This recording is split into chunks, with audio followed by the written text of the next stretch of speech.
So again, I'm Troy Crawford. So we'd love to hear your questions today, your thoughts about what you're seeing in the community.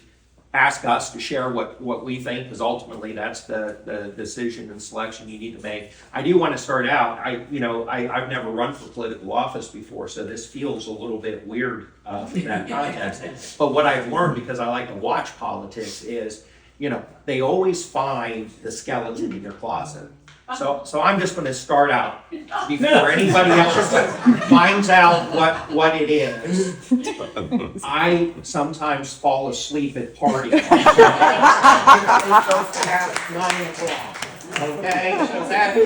so it's what I do. I get tired. Lisa doesn't want to leave, and so I end up just dozing off. You look good in pink too, by the way. What's that? You look good in pink. Yes. No. So again, my name's Troy Crawford. I'll tell you just a little bit about myself, and then Lewis can jump in as well. We've lived here for 3 years. We're here full time. We, as Jordan said, and I know like all of the neighbors or most of them, we do absolutely love the community. We've never lived in a community like this. It's a fantastic experience. Yes. Yeah, absolutely. And so I still work full time. I get to be retired on the weekends. Lisa is retired, so she enjoys the community. Probably has more time to enjoy the community than I do, but I make up for it on the weekends. And so where I work, I still work, I said full time. I'm the chief underwriting officer for American Coastal Insurance Company, yeah, that's good. And again, one more thing on that too. I do think that the one thing that we're aligned on is we do support the current board. So I know there's been some controversy there, some concern about that one way or the other, and so one of the things that I think their biggest challenge has been is there's been 3 of them. It's very difficult to run a board with 3 people. They can't even talk to each other one-on-one about board stuff because that's a quorum and that's an official board meeting. Right. And so they can't connect, and it's very hard to build trust, work through issues, challenges, when the only time you can really communicate is either through an email or through a public forum board meeting. So I think that they've had some challenges. I think that I believe that a 5-member board is fantastic. I think that's a huge movement in the right direction. I don't know if 7's better or not, 5, whatever, but it's better than 3. So part of the reason I'm running is to help whoever is elected to that board. I think being one of 5 and Lewis the same, I think will be an asset to the group. So thoughts? Yes, sir. First off, I didn't know either of you when I was at your event on Friday, and you really piqued my interest. You guys really said things that made sense to me as a resident. I'd ask you both the same question. What do you think of the top 2 or 3 issues that we have to face, and what would you do to face them? I think we need to understand what the reserve needs to be. I think it's probably a top issue, right? We need to get an engineering report back, and then we need to figure out what the assessment needs to be for the reserves. I think that's the top issue. I think probably the second issue for me is getting the information out to the community about what's going on, what we're doing, what the goals are. As a community, we're figuring out what we want to do together. We should publish that. We should actually measure ourselves to that, so that it's not a surprise when something happens. So I think probably the reserve and then communication and transparency. Yeah, and obviously I think the reserve's a big one as well. So that's going to be critical. I think when I try to think of that question and all the different themes around it, one of the things that, and I'm sure a lot of you that have worked in companies and larger companies, there's something called the Gallup Engagement Survey. And it's a series of questions that they ask the employees, anonymously every year about, how they view different things, and there's probably, 15 different questions. But at the end of the day, you're able to come up with 3 categories for your employees: engaged employees, disengaged employees, and actively disengaged employees. And the example that they used that resonated with me is when you're you're observing your peers in the office. the engaged employee, if they see a piece of paper on the floor, they're going to go pick up that piece of paper, right? If the disengaged employees, they're just going to walk by that piece of paper and leave it on the floor. And the actively disengaged employees are probably the ones that threw it on the floor. And so that always resonated with me. And so I think one of one of the things the board needs to take accountability for is the HOA engagement, right? The engagement of the neighbors. And so I think finding ways to engage the neighbors so they feel heard, they feel as though they're giving input, they feel as though the board's listening, that, if the board, and the board, I think, does this. They don't make decisions based on what they want. They're trying to represent the whole community. I think we need to find ways to help them do that. And so I think now that we've gotten the transition to icon through, we've gotten the EPIC study almost ready with the reserve study. I think next year, one of the things that I want to help the board do is make sure that we have those routines in place to make sure we have that active HOA engagement, regular meetings, regular feedback loops that goes beyond the HOA, the Facebook page. That's where I know a lot of us interact and get a lot of the news. But so. Thank you. Excuse me. It's the salami.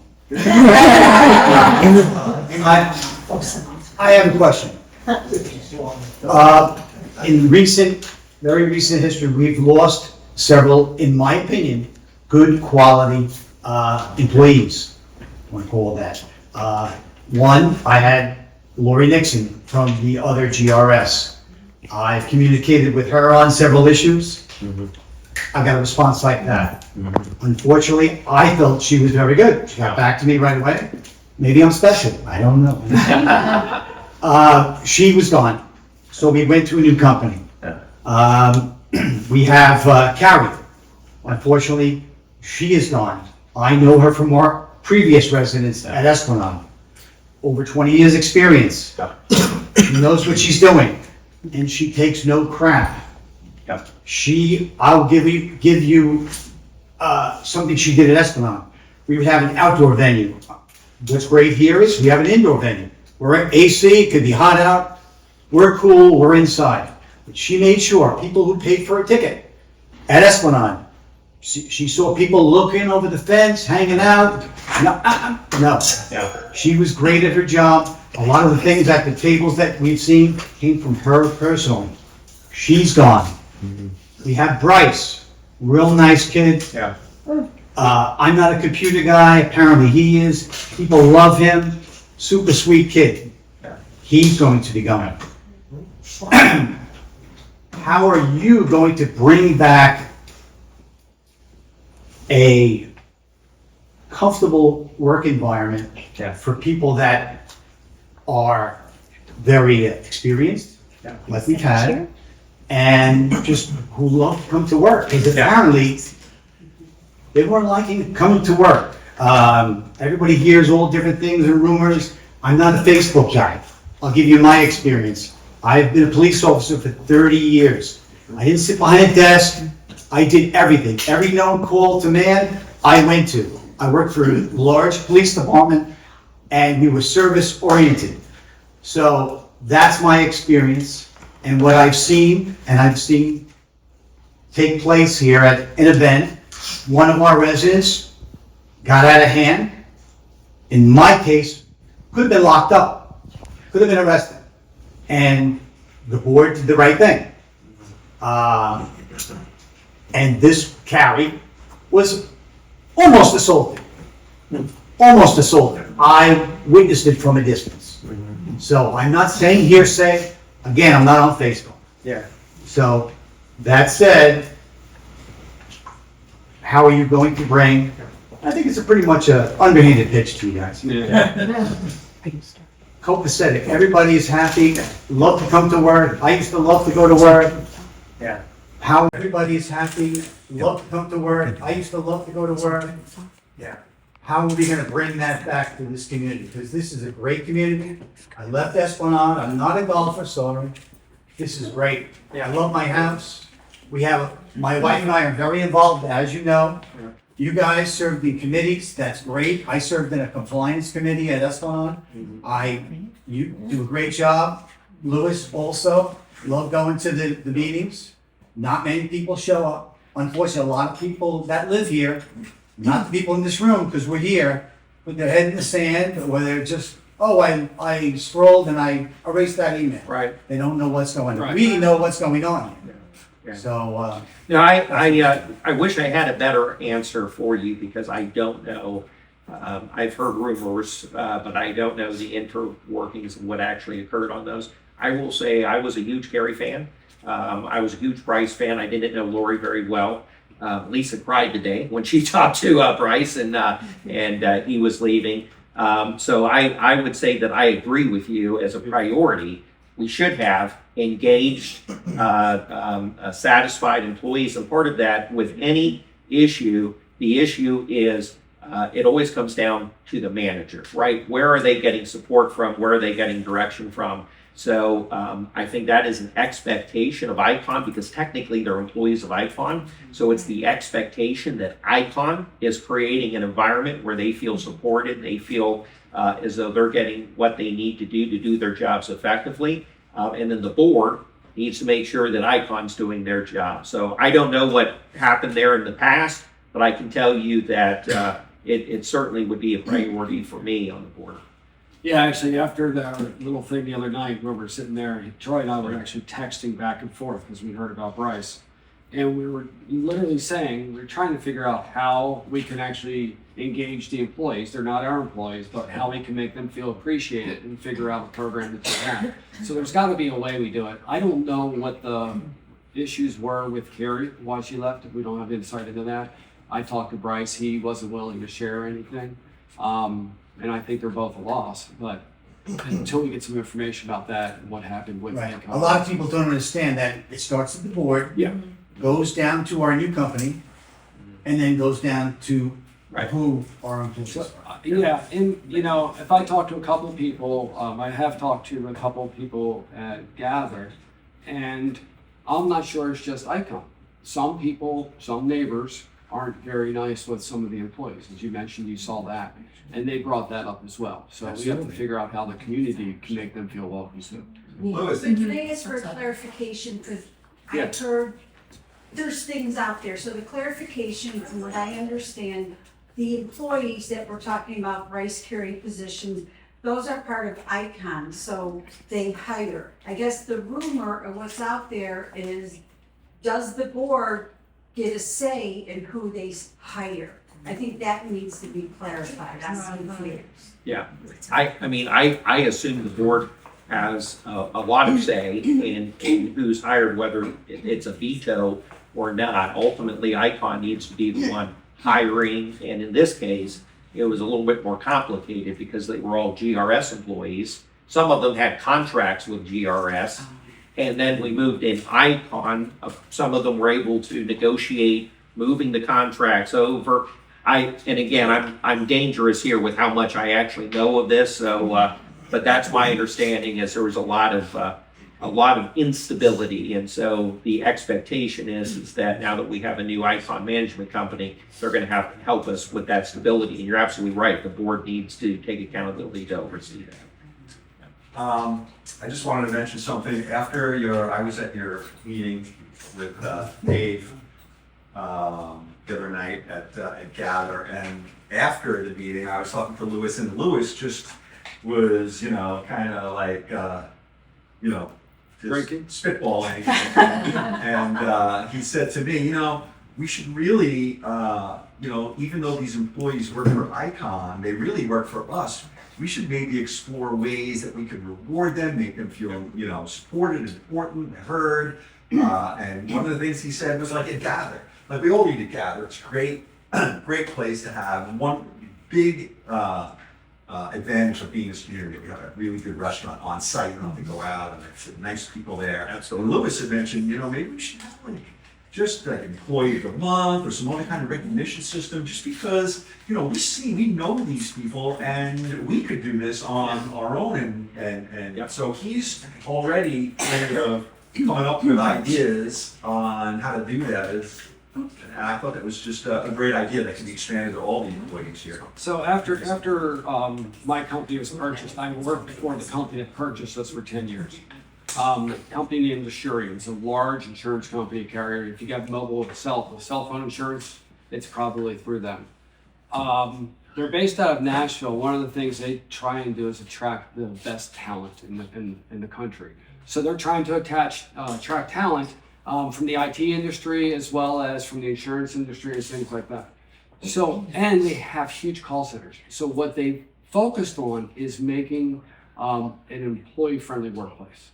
So they would survey employees, not blindly, but anonymously, about what they liked, what they didn't like. They would do it over and over again to make sure that they were creating an environment for the employees to be successful and for us to attract the best employees. Because that's what we really want. Everybody that works out there, we want them to be here. We want them to want to be here. We want them to have a smile on their face when they come up and help us. We want the guys taking out the trash to have a little pride in that too. So we have to figure out how to create an environment like that. Maybe we have to start with just talking to them, right? So. Great feedback. You had mentioned that you were involved in contract negotiations with your personal company. Mhm. Assume that means, but you can tell me that means that you're going to work very closely with the other board members to renegotiate the vendor contracts when it's time to do so. And assuming the answer is yes, but you tell me if that's yes or no. Do you have any ideas as to how some of those contracts might be improved? I don't have the details of what contracts have been renegotiated so far. I know that there's contracts with Gather coming up. I know that there's an opportunity to change a lot of contracts, right? Whether or not I can be involved in that, I hope that I can, whatever my role is, if I get on the board. Most of the contracts that I did, we came down to figuring out how we had mutual goals, right? So we shared in success together. So we had performance metrics that once we achieved our goals together, then we shared beyond that. So Gather's a prime example. We pay them a lot of money to be here. And then we pay them a lot of money when we go there.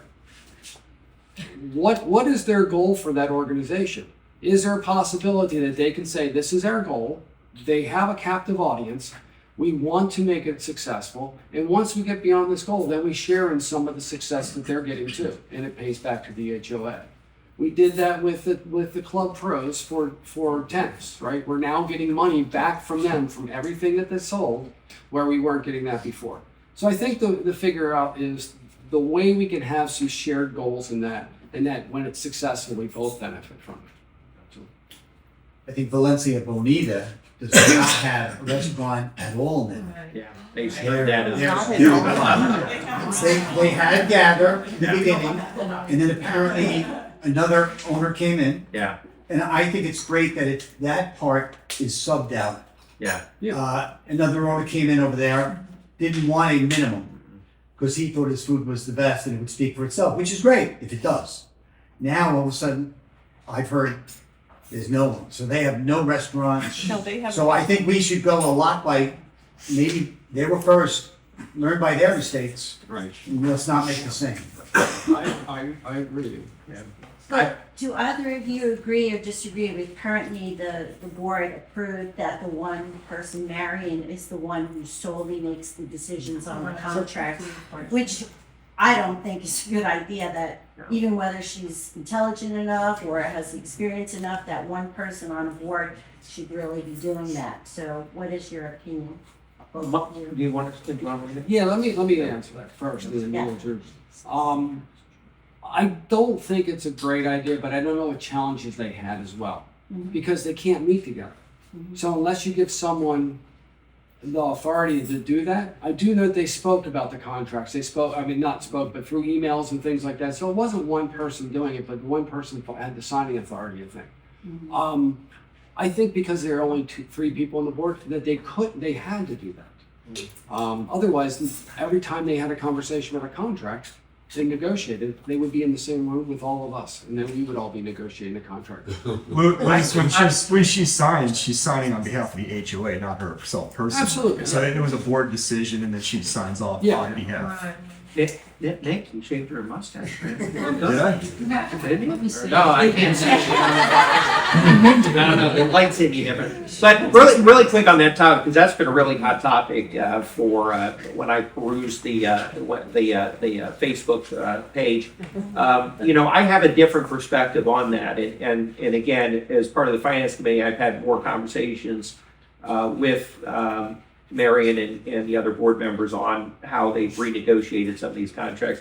My understanding is that she's taking the point in the negotiations, not that she has sole sign off on everything. She still comes back and collaborates, is my understanding. And if you think about contract negotiations are it's a little bit of an art, right? So you're coming in and talking to one person from either the landscaping company, Gather, the janitorial, and it's weird if I just think it's weird if you're bringing 3 people on the board and trying to have a conversation. So I look at it more as that she was authorized to take point in the negotiations. She didn't sign it until she came back and made sure everybody was in alignment. I know that's been a little bit controversial, but I think from my perspective, again, one-sided, I've seen the benefit to our budgets as a result. I mean, she had a $160,000 savings in the landscaping budget, in the landscaping contract. Somebody in one of the forums questioned, why are we renegotiating contracts now versus when they come up? Well, the reason is because that contract was signed before the board took over, and she saw an opportunity to renegotiate it right away so we could get savings this year, and that's what we did. So again, I think that's a good example. I understand the need for checks and balances, so I think that'll be something important, but just a little different perspective than some of what I've read on that. I think some of it was a communication error. Yeah. Right? I think when she said she was the sole authority for this, she meant she had point. Well, they actually voted for it and passed the motion. And I've never seen a board actually pass a motion where one person is the designated person to ultimately do that. It seems like giving power to the one person. Yeah. Unanimously, that's how it comes across. I don't know that aspect of it. But. And She's not signing off on the final contract. No, she's negotiating it. So and again, I think Board members to confer on. right, Yeah. right. So it's not her by herself. Yeah. But as far as I understand it, the end result is that it saved money for the community, right? For Yes. It did. Yeah. It did. Yeah, it did. And I'll just say about the current board, these people, they're not in it for their health, they're not in it for the money, which there is none. They're not in it for glory, they're not in it for, they're in for to do what's best for the community. Yeah. In my opinion. Yeah. I think that's what they've been doing all along. I think, They're getting a lot of blowback Yeah. from various, out there in the ether, for no reason whatsoever, in And, my and, opinion. and again, I think though, I agree with you. I agree with you. At the same time, and I'm going into this eyes wide open on the board.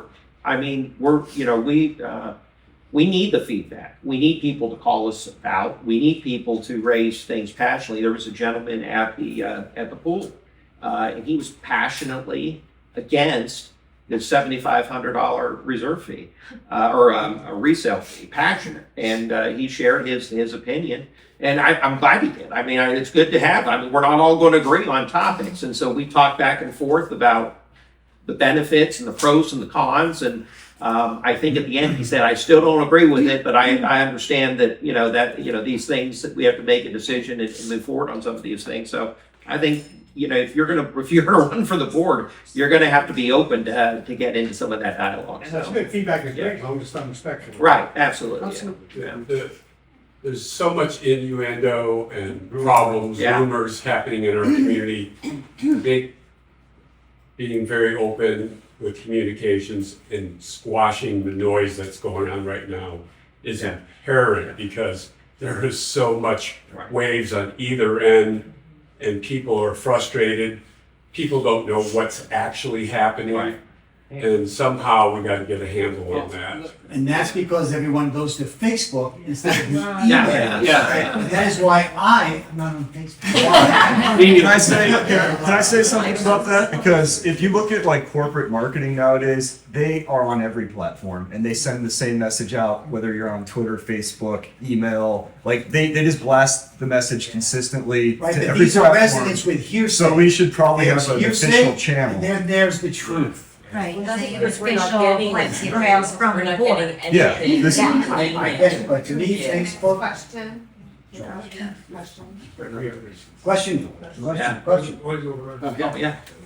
Coming from a corporate HR management background, we're talking about trying to retain and nurture I good love people. HR people, by the way. Most people don't. Thank you for that.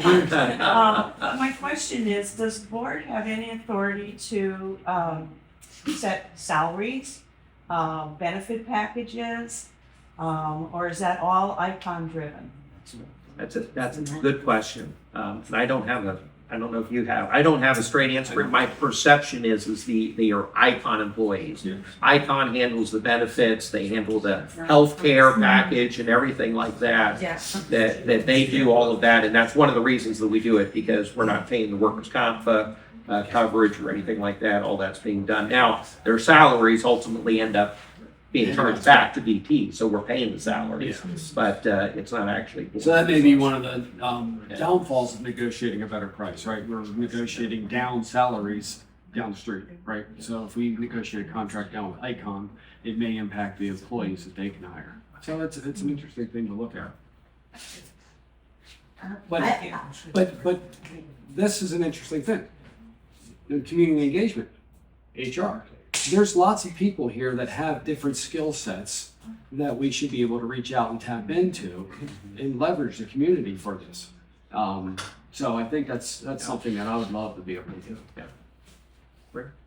So I've been to amenities and finance committee meetings. Thank you both for volunteering. I think you've both done a great job when I attend, professional, skill-wise, so very. Finance appreciative. committees are a little bit more interesting though. Yeah. They stay awake the whole We time. actually had a protest the first committee meeting.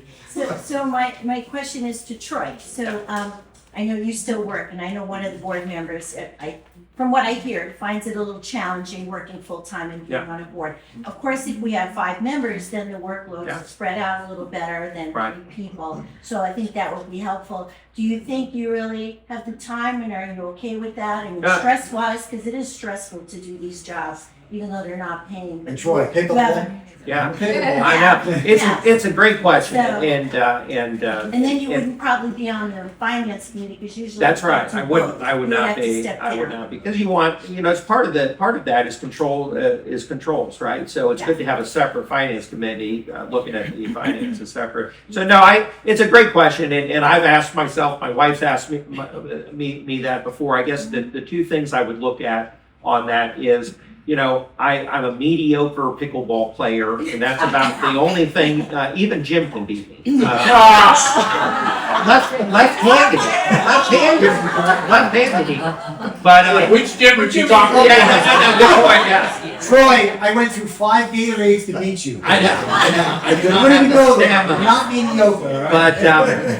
But I joke, I like to be retired on the weekends. I work during the week. I enjoy working. And when I was thinking about this, I've enjoyed, getting involved in the finance committee. It's funny about me. When I go to a party, an evening event, I have a harder time coming up with things to say to my neighbors than I do when I'm in a meeting like this. I'm much more comfortable in these types of environments. So right now, I enjoy what I'm doing. I tell the story often. My father, we grew up in a small town in Ohio. There was about 11,000 people. He was on the city council, either on the city council or the president of the city council for 30 years that we lived there. He worked full-time the whole time. I always said, as I got married and had kids, I never understood that. Why in the hell is he donating his time, not getting paid for it? I did not get it. And I told my wife when I moved here and I started thinking about this, I think I finally get it. I mean, he loved that community. He wanted to volunteer. He wanted to be involved. and that was his skill set. And I think it would be an honor to be able to help. And maybe I'll only do it for a year. I don't know. We'll see how it goes. But yeah, no. But thanks for the question.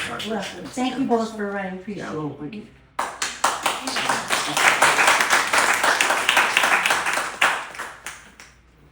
Well, is that the end? Go ahead. Jim, I knew you were going to ask a question. I was waiting for It's Jim. not gonna be about bocce, but by the way, we have 300 bocce players. So Master Carlo and I and some other people had fun bringing in more, so if you wanna play bocce, I'm the guy to see. But I'm not all about bocce, I actually read these contracts. Yeah. And for example, Doyle and Jake's contract, we used to pay $95,000 for that service. When we went out to bid, we now pay $125,000 for that service, same service. And we take 20% back, and if we're optimistic, we maybe get back to 95,000. So even though we're getting 20% back, and by the way, that 20% is coming out of people that take tennis lessons primarily. Mm-hmm. The goal is to take 20,000 of tennis lesson money to subsidize that contract. So, and then I look at the landscape contract, which I think Marion said she reduced it by 25%. Something that. I don't know what the percentage. I heard But 147,000. if you look at it, most of the savings that I can see was 75,000 for mulch, which we didn't get. Another 15,000 for extras, whatever they are. Another 15,000 for trimming trees that we didn't do. So when you get down to the bulk of that landscape savings, it's stuff that they're not doing, and I, for one, see dead plants all over the place. Bocce has all those dead plants. Yeah. So, well, that's the bocce court is full of them, but they're everywhere. You walk, I ride my bike a lot, I see that stuff everywhere. Right. And, we read an article from the board. We've gone through, this was in late May, early June, gone through and looked at all the deficiencies in landscaping, they've all been corrected. But if dead plants are a deficiency, I don't know what is. So a couple things on that, and I appreciate how detailed you are when you give feedback. I think it's great that you have the specific points that you're trying to for the savings. The mulch is not that $90,000 line item that is savings, or it wasn't savings. It was $90,000 less than budget for mulch, which is part of that $450,000 that we talked about as part of our service. That was not part of the landscape contract savings. That was simply a delay of when we're going to do the mulch. They decided that they did not want to. I have to challenge on that. Okay. The landscape mulch is twice what you're saying. There was money in for 75,000 for April and 75,000 for the mulch they put Right. down now. So Right. this 75,000 was never spent. This 75,000 is being spent now. And we received this dissertation about how bad it is to mulch in September. I don't know if you remember that. I do, yeah. We were told that this is the rainy season, we can't mulch, we've got to wait till after, Right. here we are mulching. But that's what they said, right? They were going to wait till after the rainy season and then mulch. Well, the rainy season ends after hurricanes. Right. Okay. Right Well, now, there's a hurricane brewing. Yeah. So oh, I know. I'm aware. But I'm just saying. So I mean, it's. Oh, go ahead. I'm hoping, I like you guys running. We'll do what I'm doing, Yeah. and we'll have better communication, Yeah. and you'll watch things. Yeah. And I think No, I agree with you. we've done on this board. Negotiating a contract savings that results in subpar results is not a good outcome. And that is not my understanding of what occurred with that, but you're right, that's something we need to dig into if there was something going there. The mulch savings as part of the $450,000 or a portion of it is temporary. That will be spent, so it's being spent right now, so that will deduct some of that surplus. So I don't know where we're going to end the year on surplus, but I think we are going to end in I would estimate about 350 at least that we're gonna end in a surplus, so I think that'll be better than ending in a less than, spending more than we were bringing in. But yeah, those are the things that we're gonna have That's to my eliminate. point is, I don't wanna see the place deteriorate. I agree. When I bought it, it was beautiful, when I drove in here, the I agree. flowers were lush. Yeah. GL would say, we are keeping the assessments low deliberately because we want to sell homes. Right. We're subsidizing, so the budget we got was already a conservative budget, and if we come along and cut it, to me, it says we're not taking care of the place, and I can see it all over. It's not just landscaping. And I think that we, I look at the cars we drive here, I don't think, and I don't think people mind, if you want to raise my assessment to cover the cost, please do. I don't want to. Yeah, so I think the board results, as you've observed, need to be addressed, right? We have to figure that out. With the pickleball, or the club pros, I actually was the one who recommended Doyle and Jake after reviewing all the contracts. Everybody came in hired. Everybody had, any revenue that they earned was theirs. There was no revenue share with us. And then what we did is I asked Doyle and Jake to project, or to actually go back in history and look at the growth of the program, right? How much did they actually sold lessons, and how much they sold lessons for? Mostly in pickleball, not tennis. There's opportunities in tennis that Doyle brought up, and he's hoping to be able to get that once the community grows with tennis. But if we forecast it out at a moderate growth, based upon what he said, we would have been, we would have covered most of that. So we would have been lowest cost with Jake and Doyle with more services. Because their incentive now isn't to sell lessons, isn't to do that. That's a nice thing that they do on the side. Their incentive now is to take care of the programs, right? So you have more attention on bocce, there's more attention on tennis, and there's more attention on pickleball. But I gotta challenge you again, the contract, it says that they have an incentive. Doyle and Jake came to the bocce people and says, we wanna do your social events because the board wants us to generate revenue because they get a percentage. And I personally don't like this nickel and diming the members. I mean, those $5 that fitness people pay is kind of chintzy in my book. And I don't know if anybody understands. And I wasn't privy, and I believe your conversation with them. I know when I talk to Jake and Doyle, they're not trying to sell anything to anybody. Most people are coming up to them and say, I want lessons. I think they were trying to offer you some social events that they do for the other groups, that you guys already have a large social program, and it probably looked like they were trying to do what you were doing. It was well intended, but it wasn't meant to generate any money for them. In my conversations with them, so they may have that was a communicated. different conversation than we had. Yeah, it sounds like He said the board wants us to sell product because they get 20%. I said, I thought it was just lessons. No, they get 20% of everything we do. Well, if we have a party, they get 20%. Yeah. And to me, we should get our money from all the members and shouldn't pick on a group of members like pickleball players to try to line our pockets. So, and I'll show Well, you. it's not the board, by the way, it's the HOA that gets the money. Yeah, right.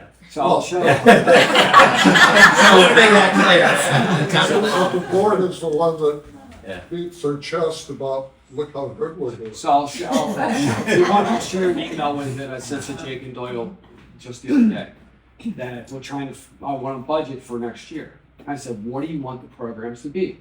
So we can budget for it.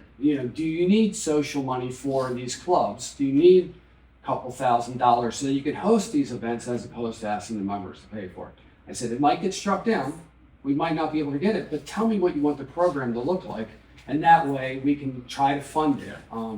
But it's a really good philosophical conversation that I think the next board and this board has been having. And I don't know, I don't think there's a right or a wrong answer. I think there are different perspectives on it. So for example, if we can create a program where the pickleball I'm just gonna stick with pickleball because, I'm a pickleball player. If they can create revenue from the pickleball program that we can use to invest into the pickleball courts, into the pickleball amenities, that avoids enhancing the pickleball courts and charging everybody that doesn't play pickleball the same amount. Same way with the tennis program, same way with the bocce program. There's some value to trying to create an environment where those areas are self-funding, not all of it, but a portion of those continued investments. The other alternative, just like a home resale, the gentleman that was at our pool thing, his perspective was, listen, if you charge a $7,500 fee to resell a house, it's making my house less competitive when I'm trying to resell it. So you're penalizing me for doing that. If the issue is we need a reserve fund, let's stop dickering around. I think that was his term, and just divide it up across everybody, and we can fund the reserve fund. Stop trying to nickel and dime all these different areas. It's a valid perspective if that's how we want to do it. I think what ultimately the approach needs to be is to find the balance, right? Let's find ways to create some revenue through the pickleball program, through the tennis program. Try to use those funds to continue to improve, not the repavement. The repavement is part of the reserve fund.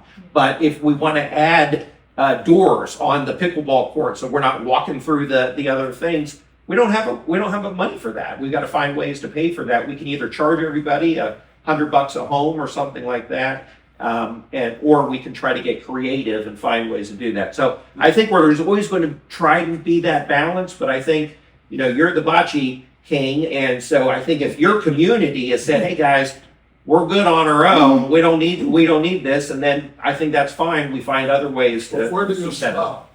stop? The people that get their nails done, are you gonna surcharge? Oh, we charge the heck out of them. Those nails people. People that use the swimming pool, are we gonna charge them? No, I see what you're saying. Yeah, I agree. just think that Yeah. we're all in this together. Yeah. If we wanna keep the community nice, let's pay for it. So I agree, the community should be kept nice. It's all the additional services that are special to certain programs, right? Someone brought up some things, I think it was, you sent the list of all the things for the gym, right? Oh, yes, yes. Um, Replacement And items. all the Yes. items on there were said to be, yes, we want those, we need those, the replacement, it's keeping the what we have intact and actually making it a little bit nicer. The only one item was suggested by Keith that was TRX. the TRX, which is for personal training. Right. So that really doesn't benefit the whole community, even though it's a small number, but it's a very small number of people that make use of that. So I think we have to look for what benefits the community, right? We don't want anything to go bad. We want things to look better. We want to, even if it means that we invest in it, like you're saying, so that our home prices do go up, right? So the value of our property, maybe that's all you get out of it. You don't use pickleball, but if we did this, our prices go up a little bit more. So that's what we need. We need to figure out how to sell every dollar to everybody. Unfortunately. Springs are a suspect. I was going to say, maybe people aren't familiar with the transfer fee, but it's very common in communities to pay a transfer fee. It Yes. goes into the capital reserve, which is a good thing. And a community like ours, if people aren't aware of CBDs, anybody know about CBDs? We don't have one. Rather pay $7,500 We than. came from one. Yeah. More than our taxes. Yeah, it was double our taxes. And the thing that was unfair at our former community is, we protested, we wanted to keep it at 7,500. It was 5,000. So buyers.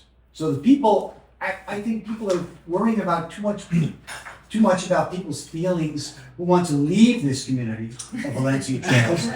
And, they don't want it. You're leaving, okay? It's really not a penalty fee, but everyone else does it. So it was 5,000 at Esplanade. Right. They wanted to go right to 10. Yeah. We petitioned 7,500. Now, the thing I felt that was unfair over at Esplanade is now you have a home that's $3 million. Let's say $3.2 million. Now they're paying $10,000. A $500,000 condo. Right. is paying that same $10,000. Someone brought that in. Here, we're kind of equal. So the other responsibility.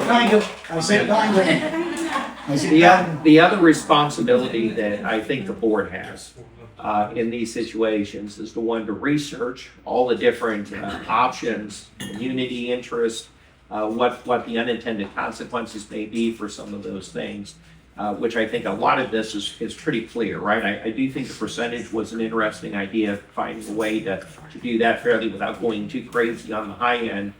But the responsibility of the board then is to communicate why we're going the direction we're going, why it's beneficial or not, what are the cons of it, and we understand, and that's where we're doing it. That's where I think this board, because they've been so small, because they've been trying to juggle the transition, that's where I think we can help, or whoever gets elected, right? 5 members, that needs to be the job of one of those members or 2 of those members, is to figure out how are we educating on why we came up with 7,500. How it benefits you. Yes, it's a penalty on selling your house, but it's not really, because all of the communities in Southwest Florida charge it. So if they're going to buy a house in Esplanade instead of, they're going to have to pay the same fee there. If we were the only one doing it, it would be different. Yeah, and the CDD, which I'm personally not I ran a familiar report with. recently on Realtor just to look at the numbers from May 15th through September 19th of the sold properties, resales, not new construction that sold. And there was 16 properties, $120,000 that we could have gotten at the time that the board said that we should get the 7,500. So just right there, 120,000 could be in the capital reserve that we could have obtained. The board did pull data, because they asked me, I did it for them. I pulled data from every single neighborhood in the area and told them what the transfer fees were. So they did take all that into account. I think we are maybe on the higher end, but it's not out of line with anybody else. No, they said communities are raising it. Yes. They'll be raising it. I think her point was we let it slip for, Right. you know. There's 100 to date of the 19, That's right. I did the same 120,000, which is a pretty good number. Yeah. So We could have already had in the capital reserve. in order to get that passed, we actually all have to vote on it, right? Right. So Yeah. what, 66% of us have to, I think it's 66 or 70% have to approve it for it to go forward. So I think that's coming out in one vote. Yeah. Um, Shortly this. How do you know what the community votes on versus what the board just says I'm gonna do? I've never lived in a community, so this is all brand new to Yeah. me. I don't have the specifics on that. So if somebody else does, there you go. so, He does. so How convenient. everything that I've asked the board to Oh, yeah. do, I actually took the board documents, our governing documents, and loaded them into an AI tool. And Oh said, God, here's AI. Oh, boy. if we want to do this in our community, what's the process? And it read all of our documents and said, it tells you in some cases it's a board vote versus a community vote. And then it references the section of the document, tells you where it is, it tells you what it is. So I use that as reference sometimes too. Like I do that all the time. Yeah. Don't tell anybody. So I use those to help me before I start, and when we're talking about fees and things like that, I use it to look at another neighborhood. So I can ask you what the transfer fees are in Southwest Florida for 35 plus gated communities, and it will tell me all the different fees. It will tell me what they get and what they get out of it. We were just doing the rental policy because we agree we have a rental policy, but we don't have fees, and the board's looking at that. So can you summarize what So I don't know what the category of things are that have to go to vote. I just know every time I ask a question of what do I have to do to change this, I can ask that question but I could also go through and read it myself. But right now I've been doing it the other way. But that particular one is one that requires a vote of the whole community versus, I think if you're going to spend something new, if we were going to build a new pickleball court that we didn't already have, that requires a vote of the community. If you're just going to fix the pickleball court or decide to refinish it when it needs to be refinished, that's a board vote. So adding new things or changing something that's actually in the bylaws, which that 7,500 would be a new bylaw that we're putting in. That's kind of the distinction between the board can do it or the whole community needs to agree on it. So, I'm going back to Gather. yes. What are your feelings or thoughts on raising the annual fee that we have to spend at Gather? I mean, because we need more people to go to the restaurant to support it. I really don't want to see them leave. I don't want to see them not do that. So I would be willing, I mean, I'm spending it anyway, but there's people that are like, oh, I haven't spent it. I would be okay with raising it to keep this good restaurant here. So I will go on record. You always want to know who you're voting for and what are they really for. I am a Gather. If Gather leaves, I'm going to be pissed off on somebody. I don't know who. So and you brought up Bonita. Everything I understand is they caused them to leave, and so I think that was a bad decision. So I think it's a good. I love Rick Adler. I think we are so blessed to have such a good restaurant in the community.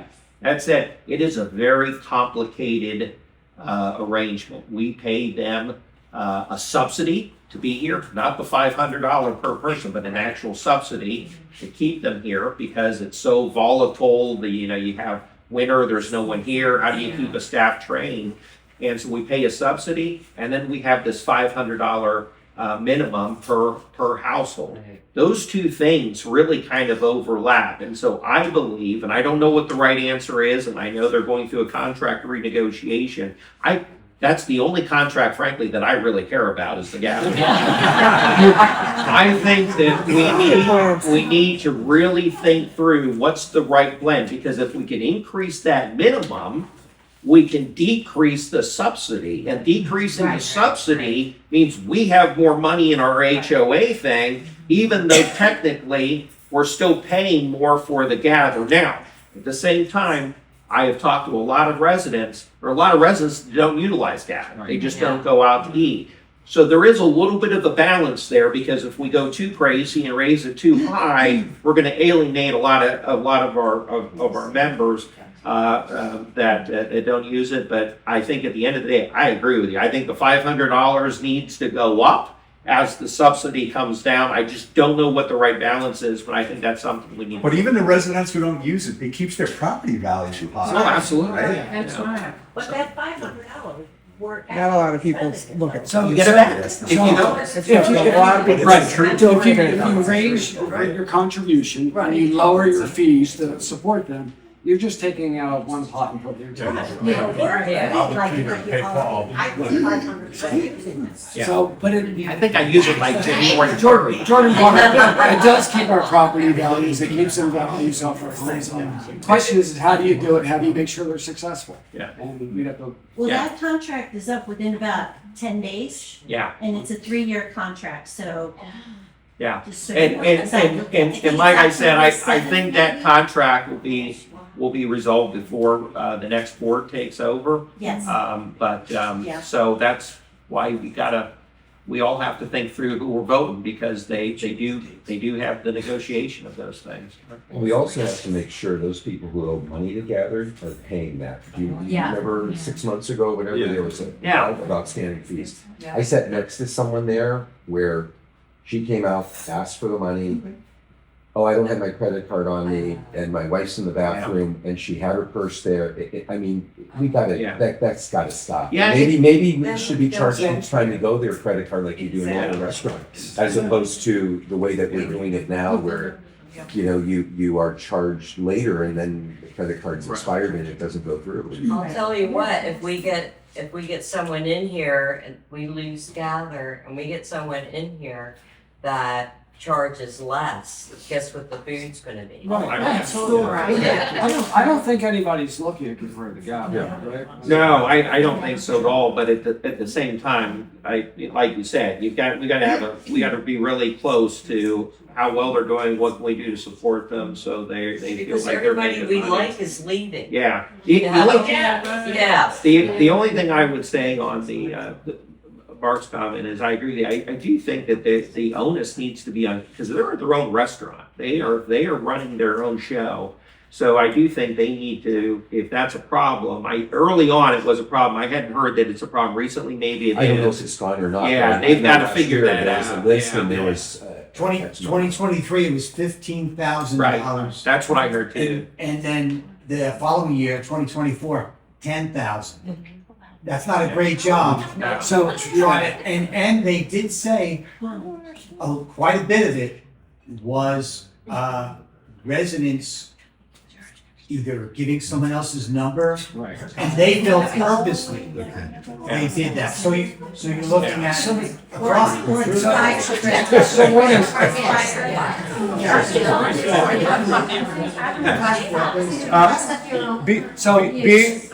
Being that we're getting close to our 4:30 mark, we're gonna take two more questions and we'll give these guys a chance to get, and everybody to get a drink and stuff. So two more questions. So one is for that loss of revenue, I'm not sure if we footed the bill or that business itself footed the bill and they were just complaining, right? So we have to figure that out. Some people have come up and suggested things from the access committee about maybe just doing it like a regular restaurant where with like having toast and you check out with electronically.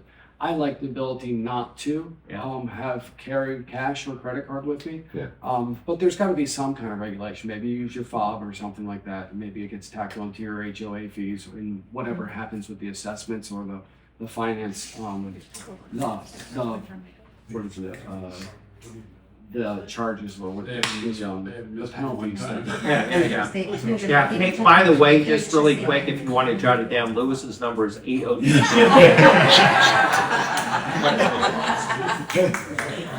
All right, a few more questions, I guess. Any other? If you guys are elected, I hope you do what you're doing now, because after the election, there was virtually no interaction with the board. Yeah. The board would tell us, I agree. here's what we've done, and people were a little bit upset. So what you guys are doing now, you're listening to people. Yeah. You know? I'm gonna reference one of Lewis's ideas that he brought up in our thing because I really liked it, and I was going to try to steal it, but I figure I'll give him credit for it. But the two things one thing that I want to make sure that we do, I do work full time, so I plan my schedule out in advance. I want at the beginning of 2026, we announce every month what's the date, time of the board meeting, plan it for the whole year on January 1, so everybody has it on their calendar. And Lewis's idea that I'll share for him here since I'm already talking is because there's 5 members on the board now, we no longer have this issue where you can't get 2 board members together and it's a quorum and it's a board meeting. So Lewis was talking yesterday and saying, hey, because of that, we could actually have 2 board members, twice a month have a Q&A session at the card room and just have that a regular communication interaction and rotate it. And I think especially if you get 5 board members where, 3 of them and 2 of them may not always disagree. Guess what? You want the one that doesn't and the other one, those are the 2 that you want together in some of those meetings. So I think that's a good idea. It's all about finding ways to keep the board engaged. I do a good job. You did a great job. All right, one more question. So it seems to be there's a lot of people running for the board, and we know that everybody's elected individually. Somebody asked this question the other day, and I think it's a good one. What if you all don't get elected together? What's the plan for maybe possibly working with somebody else who doesn't share your philosophy? Yeah, I mean, I think that's the whole concept. So I think, in general, you need diverse opinions on there. So I think that that's what you need to do. There's people I work with that I would rather vote out, but you can't really vote them out. That's not how it works, but you got to get along with them. So I would look at it differently. We're not running together, right? Right. But we look at solving problems the same, right? We're open, we listen, and I think that anybody that's running, one, it's a good thing that we have a bunch of people running. It's more involvement than we had the last time. But the platform should be the same. It's what do we want to accomplish as a community, right? So I'm not up here saying I want to do X, Y, and Z. It's I want to hear from you guys, and so we should all be doing the same thing. So it's more about how you approach solving that problem versus, what I want to get done. Just real quick, thank you for putting together these documents. Is it okay if we share them with Yeah. other people? Is that okay? Please. And thank you I to see the the homeowners numbers and here. everyone I want to thank everybody for, I want to sincerely thank everybody for coming and, getting a flavor for Lewis and Troy. It's really nice that you all came, your questions were really, really good. It was nice to kind of get it back and forth, and if you like it, please share with your friends, and please get some snacks and some drinks.